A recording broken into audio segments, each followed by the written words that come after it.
ఎందుకు మనం స్పిరిచువల్గా ఉండాలి? కొన్ని రీజన్స్ తెలుసుకుందాం. స్పిరిచువల్గా ఉండడం వల్ల మనసులో ఉన్న ప్రేమ పెరుగుతుంది, కంపాషన్ పెరుగుతుంది. స్పిరిచువల్గా ఉండడం వల్ల మీరు వేరే వాళ్ళ ఎమోషన్స్తో కనెక్ట్ అవుతారు, వాళ్ళ మనసులో ఉన్న భావాలు అర్థం చేసుకోగలుగుతారు, కాబట్టి సోషల్ నెట్వర్కింగ్ అవుతుంది.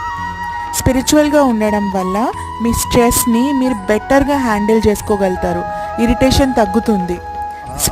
స్పిరిచువల్గా ఉండడం వల్ల మీకు హ్యాపీనెస్ విలువ 10 టైమ్స్గా కనిపిస్తుంది.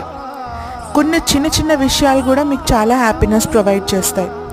స్పిరిచువల్గా ఉండడం వల్ల మీకు గ్రాటిట్యూడ్, అందరికీ థ్యాంక్ యూ చెప్పడం, లైఫ్లో ఉన్న వాటికి గ్రేట్ఫుల్గా ఫీల్ అవ్వడం అలవాటైపోతుంది. స్పిరిచువల్గా ఉండడం వల్ల పాజిటివ్ థాట్స్ డెవలప్ అవుతాయి, రిలేషన్షిప్స్ పాజిటివ్గా టర్న్ అవుట్ అవుతాయి. ఇవన్నీ జస్ట్ స్పిరిచువల్ గిఫ్ట్సే. Please subscribe.